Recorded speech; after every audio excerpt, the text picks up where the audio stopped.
தலைவா புதல்வா வருகிறே தாமரை தாய் பணிந்தேன் வாழ்கிறே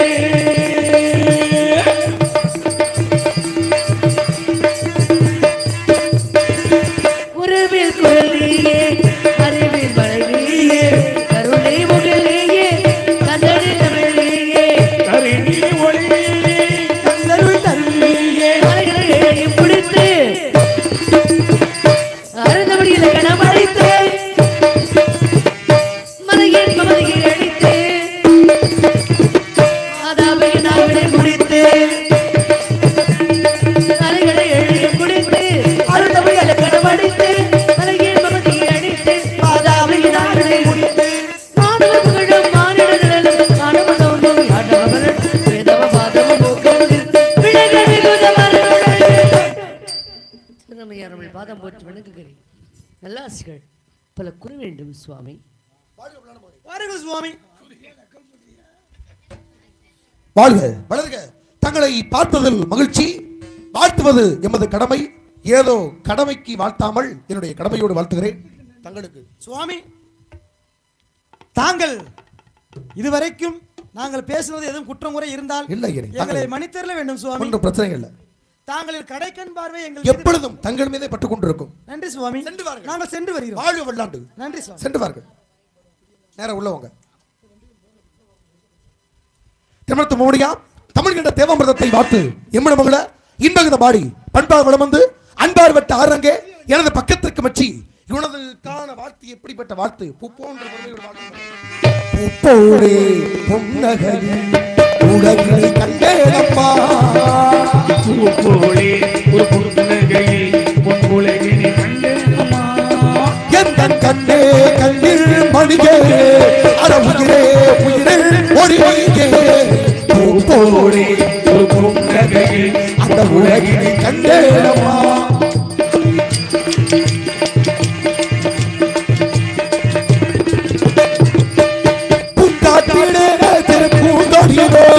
நடப்பது நீங்கள் நடப்பது நாட்டியமே நடப்பது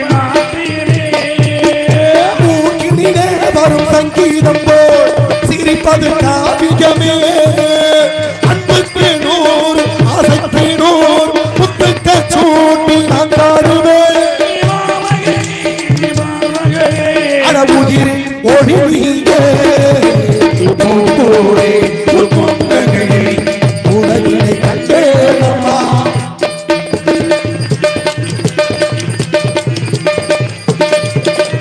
அம்மா வந்து வரும் கண்டு குட்டி தாய்மகை கொண்டாடுது ஒரு தாய்மையை கொண்டாடுது குக்கு வந்து வரும் சின்ன கோயில் குழந்தைக்கு சோறுட்டுது நெஞ்சோட பாசம் உண்டாடும் போல் கண்ணோடு நேசம் ஆராதுமே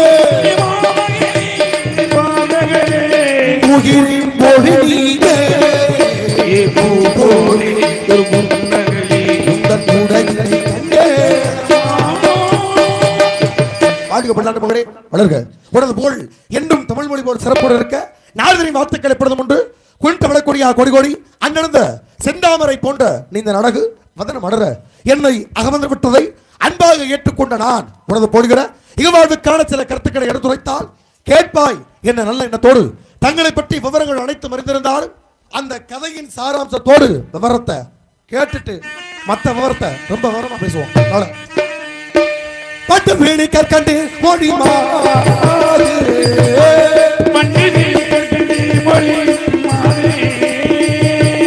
மாந்திருக்கும் நாளது ஞானநிலை தான் உணர்ந்த சுவாமி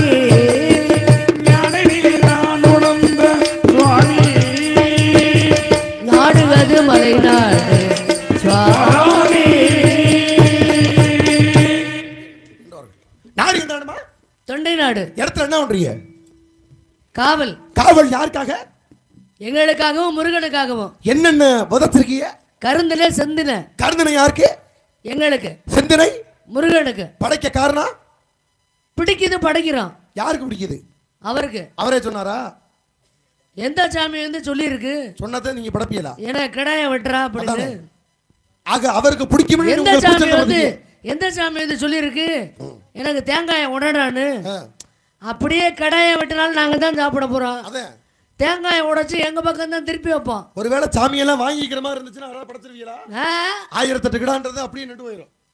வர்ற எண்ணங்கள் இல்ல. நான் நினைச்சது நடந்துருச்சுன்னா உனக்கு பாத யாத்திரை நடந்து வந்து முடிய இறக்குறேன். முடிய ஏன்னா அது மட்டும் தானே மறுபடியும் வளருது. அதுதான் வெட்ட வெட்ட முளைக்கும். ஒரு கையை வெட்டி தரீங்க, காலை வெட்டி தரீங்க, படைக்க முடியுதா? அதனால விவரமானவங்க தான் நாங்க. அதாங்க புறம்பு இருக்கு. என்ன சொன்னாங்க? ஆனா அதே நேரத்துல நகைச்சுவையாக இருந்தாலும் கூட ஏன் நகத்தை வெட்டி தரேன்னு சொல்றது? கண்டிப்பா. ஏன் அது வெட்ட வெட்ட முளைக்கும்ல. ஆனா என் முடிய தர்றான் அப்படின்னு சொன்னா அது வந்து நல்லது. கண்டிப்பா. அதுல ஒரு அறிவியல் ரீதியா மிகப்பெரிய ஒரு காரணங்கள் இருக்கு. நிறைய காரணங்கள் இருக்கு. பிறந்த முடி எடுக்கிறாங்களே எதுக்கு? அந்த கழிவுகள்லாம் தேங்கி இருக்குமா தலையில கருவறைக்குள்ள இருந்த அந்த கழிவுகள்லாம் தேங்கி இருக்கும்.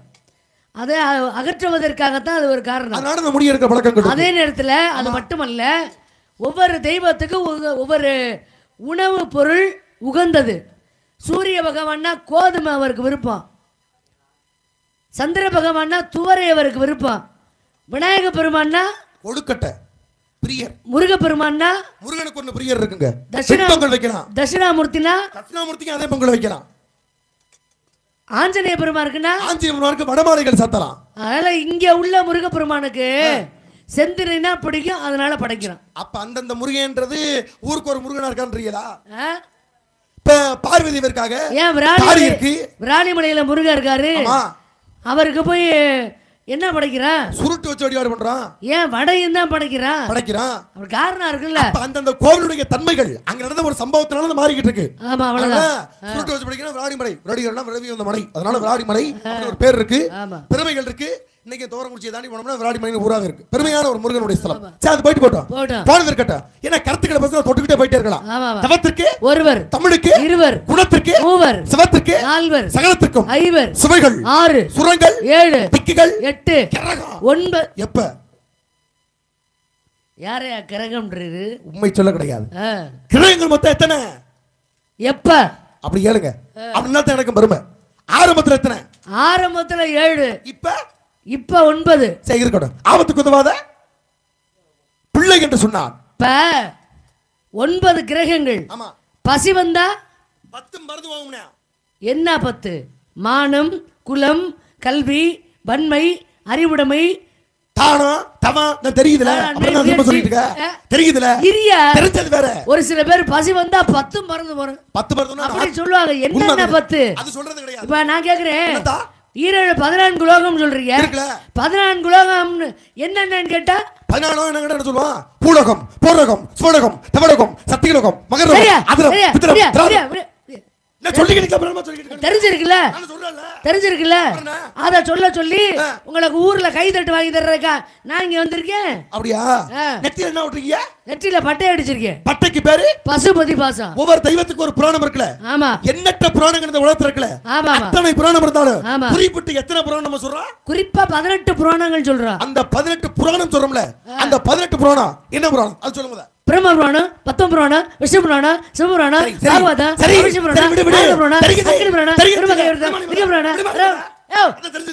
கேட்டீர்களா? கேள்வி கேட்டீர்களா? பதில் சொல்லிட்டு இருக்கல. அப்புறம் எதுக்கு இடையில நிப்பாட்டுறீங்க? எனக்கு அங்கே தெரிஞ்சு வச்சு நீங்க அப்பே ஆரம்பிச்சிட்டீங்க. பிரம்ம புராணம், பத்ம புராணம், லிங்க புராணம் அப்படியே சொல்லும்போது தெரிஞ்சோட நீங்க என்ன படிச்சிருக்கீங்கன்னு அர்த்தம். உன்னைய முழுசா சொல்ல விட்டுட்டு உனக்கு ஒரு பேரை கொடுத்து கோயில் கட்டி போறதுக்கு இங்க நான் இல்ல. சரியா? பேசுவோம் பேசுவோம். அப்ப எப்படியோ இந்த ஊர்ல நான் பேர் வாங்க கூடாது. அது அவரோட பேச்சு திறமையை பொறுத்து. அப்படிங்கிற கெட்ட எண்ணத்துல வந்திருக்கிறீரு. அப்படியா? எண்ணம் சரியா இருந்தா வாழ்க்கை சரியா இருக்க முடியும். ஏன்னா தவத்திற்கு ஒருவர், தமிழுக்கு இருவர், குணத்திற்கு மூவர், சபத்திற்கு நால்வர், சகலத்திற்கு ஐவர், சுவைக்கு 6, சுரங்கள் 7, திக்குகள் 8, கிரகங்கள் நடைமுறை 9ங்கிற விஷயத்தை நான் சொல்லிட்டேன். இங்கதான் நீங்க விஷயத்தை கவனிக்கணும். கிரகங்கள் 9ன்னு நான் 7 ஆரம்பத்தில் அப்புறம் 9 சொன்னேன்ல. கண்டிப்பா. இப்போ நான் கேட்குறேன், இந்த 9 கிரகத்தில் ஒரு கரகம் இருக்குல்ல, ஒரு கரம் இருக்குன்னு ஏன் பக்கம் திரும்பி பாக்குற? உங்கள் அல்லங்க 9 கரகத்துல ஏன் பக்கம் நம்ம ஒரு மாதிரி திரும்ப கரகம் திரும்ப நம்ம உங்கள்ட்ட தான் நான் கேள்வி கேட்கிறேன். உங்களை பார்த்தா கேட்கிறேன். குறிப்பிட்ட அந்த வார்த்தை சொல்லும்போது ஏன் பக்கம் பாக்குற? அங்க திரும்பி பாருமா. சரியா? இங்கிட்டு திரும்பி பேசணும், அவ்வளவுதானே. இங்கிட்டு வாங்க. இந்த 9 கிரகத்துல ஒரு கிரகம் இருக்குல்ல. இந்த சாட பேசாத, எனக்கு பிடிக்காத பழக்கமே அந்த மாதிரி. உங்க வார்த்தைக்கு மரியாதை ஒரு பெருமையா நினைச்சிட்டீங்க. உங்க வார்த்தைக்கு மரியாதை. நான் உனக்கு தனிப்பட்ட மரியாதை இருக்குமா? கையை இந்த பக்கம் நின்ற நீங்க என்ன சொல்றீங்க? வேங்கடே கதை மட்டும் சொல்லு. 9 கிரகத்துல இங்கிட்ட நிட்டு இங்கிட்ட ஊர்ல என்ன வந்து சண்டைக்கு வர்றது என்கிட்ட சொல்லு, கதையை சொல்லி முடியும். 9 கிரகத்துல ஒரு கிரகம் இருக்குல்ல, அந்த கிரகம் நம்ம ராசிய பார்த்தா பிடிக்கும். 9 கிரகத்துல ஒரு கிரகம் இருக்குல்ல, அது நம்ம ராசியை விட்டு போனா பிடிக்கும். பார்த்தா பிடிக்கிற கிரகம் எது, போனா பிடிக்கிற கிரகம் எது? ரொம்ப அருமையான பேச்சு. கிரகங்களுக்கு ஒவ்வொன்றுக்கு தனிப்பட்ட பெருமை இருக்கும். ஆமா, ஒவ்வொரு கிரகத்துக்கு ஒரு தனிப்பட்ட தத்துவம் இருக்கும். இப்ப பாத்தீங்கன்னா சனி, ராகு, கேது, செவ்வாய், புதன், பிரகஸ்பதி, அங்காரன் 9 கிரகங்கள் இருக்கு. இது எல்லாருக்கும் தெரிஞ்ச விஷயம். ஒரு கிரகம் பார்த்தா பிடிக்கும், ஒரு கிரகம் போனா பிடிக்கும், இல்லாட்டி பார்க்கலைன்னா பிடிக்கும். பாருங்க, குரு பார்த்தா கோடி நன்மை, குருன்னு பார்த்தா ஏதோ நான் வந்தாலும் நம்ம மேல ஒரு நோக்கமா பாக்குறாருன்னு புரிஞ்சுக்க வேண்டியது. பாக்குற கண்ணோட்டங்கள் வேற. அப்ப குரு பார்த்தா கோடி நன்மை நினைத்தான், குரு போல குடுப்பம் இவனு கிடையாது. அப்ப ஒரு ஜாதகத்துல குருவினுடைய பார்வை நம்ம மேல அதிகமா இருந்துச்சுன்னா நம்மளுக்கு எண்ணற்ற செல்வ வளங்களும் பெருமையும் வந்து சேரப்போது அர்த்தம். அப்ப ஒரு கிரகம் என்று சொல்லக்கூடிய குரு பகவான் நம்மள பார்த்தா பிடிக்கும், நல்லது பிடிக்கும். ஒரு கிரகம் பார்க்கல பிடிக்கும். என்ன கிரகம்? இன்னொரு வருஷம் சொல்லுவாங்க, சனியை முடிச்சவனுக்கு சந்தையில கூட ஒரு கந்த அகப்படாது. என்ன அர்த்தம்? சனியம் பிடிச்சவனுக்கு சந்தையில கூட ஒரு கந்தையும் அகப்படாதான். அவ்வளவு பெரிய கூட்டமான சந்தையில கூட கட்டிக்கிற கந்த அகப்படாதுன்னு அர்த்தம். அவன் பார்வை பட்டுச்சுன்னா அந்த மாதிரி போயிருமா, அந்த அளவுக்கு மோசமான ஆளு. அப்ப சனியினுடைய பார்வை பார்க்காம இருந்தா எனக்கு பிடிக்கும், இவர் பார்த்தா பிடிக்கும். அப்ப அந்த கிரகம் இருக்கு பாத்தீங்களா, இந்த கிரகம் பார்த்தா பிடிக்கும். கைய ஒடிச்சே புடுவேன்னு சொல்லிவிட்டேன். என்னமா ஒரு நேரத்தை போல இருக்க மாட்டேனா? உங்களை பார்த்ததுக்கு அவளை சத்தம் போட்டீங்களே சொல்லிக்கிட்டு இருக்கேன். என் பக்கம் நீட்டுனா கட்டு போறாத சொல்லிக்கிட்டு இருக்கேன். நான் கதைக்கு அப்பாற்பட்டு போகல. அப்ப நம்ம தான் பெரிய ஆளு, நம்ம தான் கோட்டையை நிலைநாட்டி. அப்படி நீ பேசாத. அந்த கிரகம் பார்த்தா பிடிக்கும், இந்த கிரகம் பார்க்காம பெரிய ஜெய பார்த்திபன் தான் பெரிய ஆளு. ஊருக்கு நம்மளதான் கேக்குறாங்க, நம்ம தான் பெரியாடு அப்படின்னு மண்ட கணத்துல ஆடாதீங்க. ஊர்ல தலகவதி தான் பெரியாடு, உள்ளாத தலகவதி, அந்த தலகவதியும் பெரியாடு ஊர்ல கேட்கறான்னு நீனு காலில் சடங்கடிட்டு ஆடி தெரியாத. அந்த நினைப்புல உனக்குள்ளே இருக்கட்டும், வெளியில கட்ட வேணாம். நான் பெரியாடு, அப்ப நானும் பெரியாடுதேன். அப்படியா பாப்பா? உங்க தேவலோகத்துல ஒவ்வொருத்தருக்கும் ஒரு வேலை இருக்கு. சரி, உங்க அப்பா பிரம்மனுக்கு என்ன வேலை? படைக்கக்கூடிய வேலை. சிவனுக்கு காக்கக்கூடிய வேலை. அப்படி சொன்னா நீனு சுதாரிப்பா நிக்கணும். அல்லடி வர வர ஆண்டு போயிடுவாங்க. அடிக்கக்கூடிய வேலை சிவனுக்கு. சொல்ற அப்புறம் தலையாடுற கைய வந்திருக்கே. அடிக்கக்கூடிய வேலை சிவனுக்கு. சிவனுக்கு அடிக்கிற வேலை. ஆமா. மகாவிஷ்ணுக்கு காக்கிறது. கலைவாணிக்கு கல்வியை கொடுக்கிறது. லட்சுமிக்கு செல்வத்தை கொடுக்கிறது. சக்தியை கொடுக்கிறது. வாயுவுக்கு காற்றை கொடுக்கிறது. வருணனுக்கு மழையை கொடுக்கிறது. யமனுக்கு உயிரை பிடிக்கிறது. சித்திரகுப்தனுக்கு எழுதுற வேலை. இப்படி உங்க தேவலோகத்துல ஒவ்வொருத்தருக்கும் வேலையை கொடுத்திருக்காங்க. வேலை இருக்குல. உங்க தேவலோகத்துல ஒவ்வொரு தெய்வத்துக்கும் ஒரு வாகனம் இருக்கு. வாகனம் இல்லாம எதுவுமே கிடையாது. எல்லாத்துக்கும். சிவனுக்கு என்ன வாகனம்? சிவனுக்கு காளை வாகனம் இருக்கிறது. சக்திக்கு என்ன வாகனம்? சக்திக்கு சிங்க வாகனம் இருக்கு. பிரம்மனுக்கு என்ன வாகனம்? பிரம்மனுக்கு அன்னபட்சி வாகனம் இருக்கு. மகாவிஷ்ணுக்கு என்ன வாகனம்? கருட வாகனம் இருக்கு. சனி பகவானுக்கு என்ன வாகனம்? அது காக்கை வாகனம் இருக்கு. எரும மாடு. உங்களை சொல்லு. மேடை நாகரிகம்ன்றது கண்டிப்பான முறையில் வேணும். எதனை எரும மாடு கையை கட்டி சபை நாகரிகங்கிறது மிக மிக முக்கியம் என்பது வார்த்தையை பேசும்போது என்ன எரும மாடு பத்தி கை நீட்டிட்டு இருக்க? நான் உங்களை சொல்றேனா? உனக்கு சுட்டு போட்டாலும் வராது. சுட்டு போட்டாலும் தமிழ்நாட்டுல எதுனா வராது. சம்பந்தம் அதனை எரும மாடு கையை கட்டிட்டு போதா? இந்த நாடக கலை உலகத்திலேயே ஜாட பேச தெரியாத ஒரு வள்ளி இருக்கான்னா அது இந்த நம்ம பெருங்கலூர் பகுதியே சொல்லுங்க. யாருன்னு? யாருன்னு சொல்லு. என்னையதான் சொல்லி. சிவனுக்கு என்ன வாங்கணும்? சிவனுக்கு காளை வாங்கணும் சொல்லி முடிச்சிட்டேன். காளை மாடு தானே வாங்கணும். உண்மைதானே? அதே மாதிரிதான் எருமை மாடு இருக்குல்ல. சில பேருக்கு அது யாரோட வாகனம்?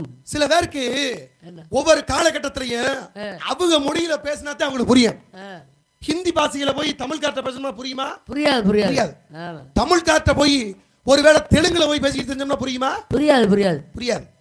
ஆங்கிலம் பேசிட்டவர்கிட்ட போய் தூய தமிழ்ல பேசிட்டு இருந்தோம்னா அவருக்கு புரியுமா? புரியாது புரியாது. அப்ப அம்மா அந்த இடத்துல என்ன பண்ணணும்?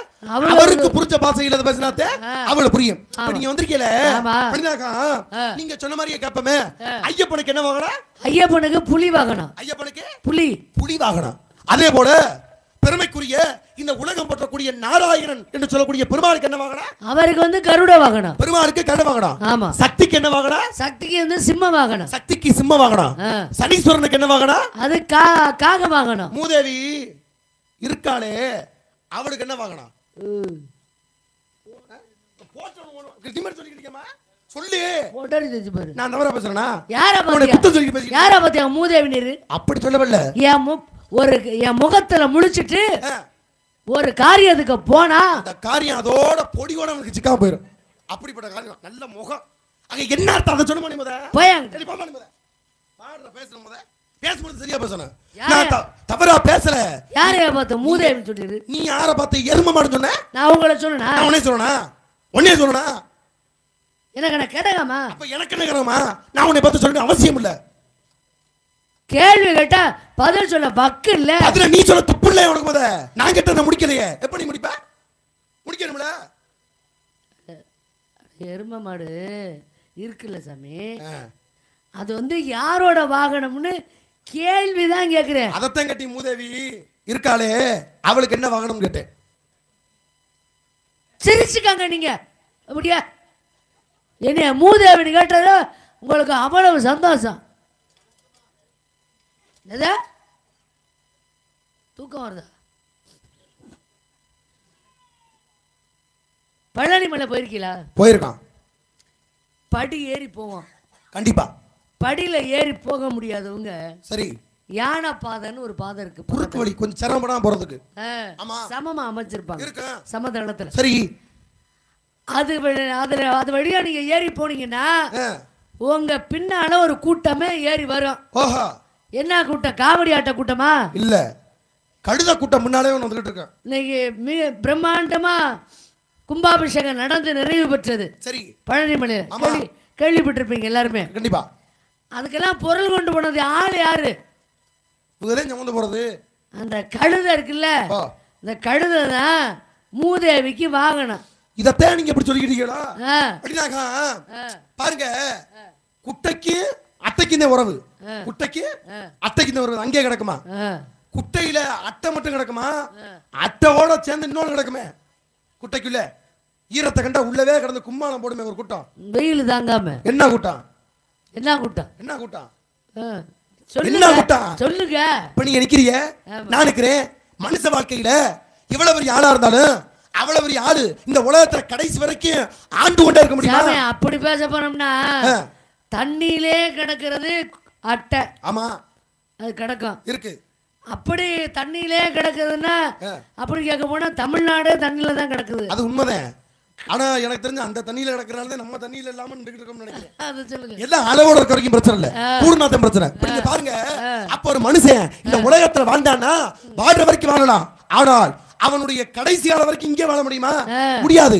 அப்ப அவ்வளவு ஆளுடைய உயிரை பிடிப்பான ஒருத்தன் அவர்தான் யமதர்ம. அந்த யமனுக்கு வாங்கின எரும மாடு வாங்கணும். என்னம்மா வாங்கணும் தானே? அது பெருமை தானே? ஒரு கேள்வியை கேட்டா அதுக்கு பதில் சொல்லி. அப்ப அதைத்தான் நான் சொல்லிக்கிட்டீங்க. அப்ப நீங்க என்னமா பெரியாத மாதிரி அங்கங்க சுத்தி கழுத கூட்டம் போது அந்த கூட்டம் போது கேட்க தெரியுதுல?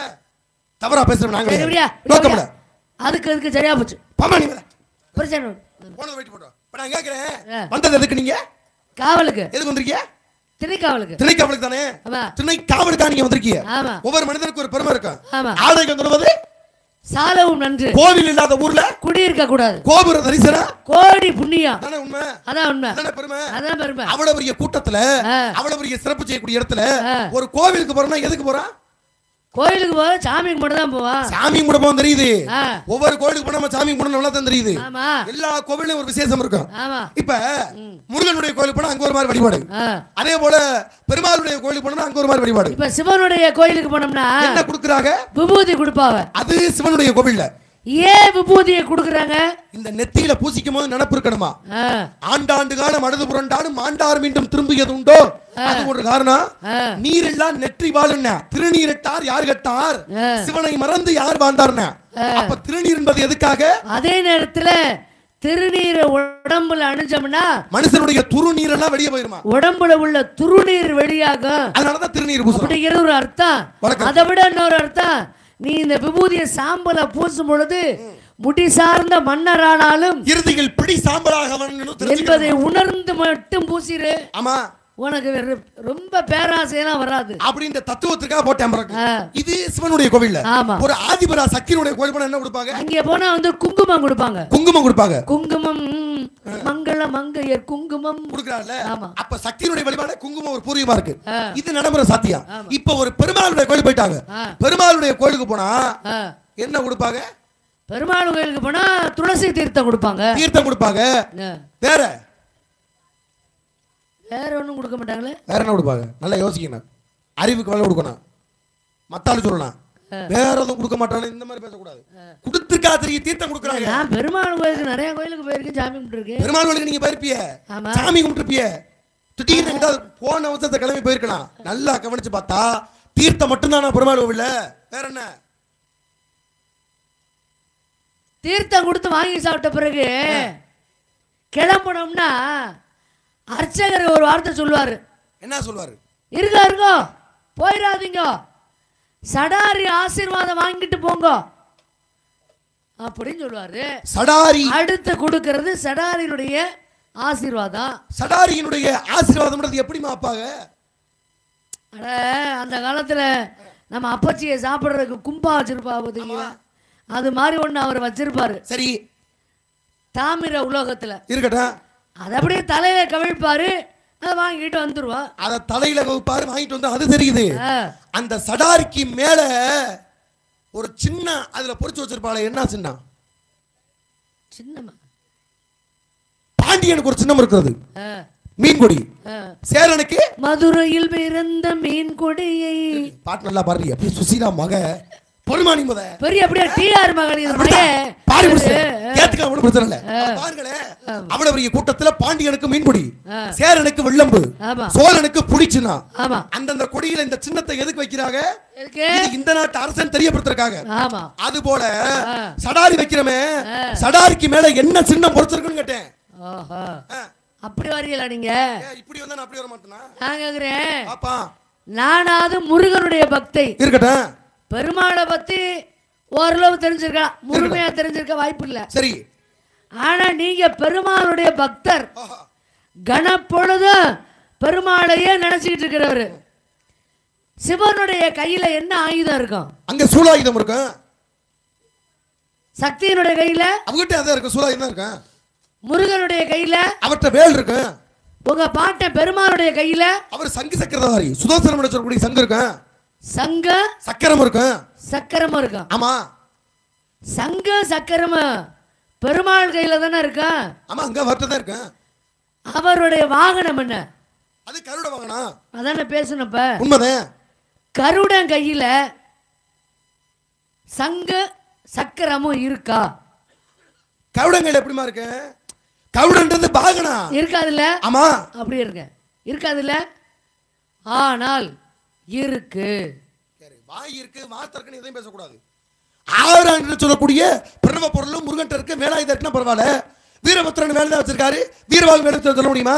தெரியாத விஷயத்தை கண்டுபிடிச்சு பேசுறவதான் திலகவதி. சரி, தெரியாத விஷயத்த அப்படி என்னத்த திலகவதி பேசி ரெண்டா பெருசா பேச போறோம். நீ பாத்துக்குவோம். நீங்க எல்லாத்தையும் கேட்டு பாருங்க.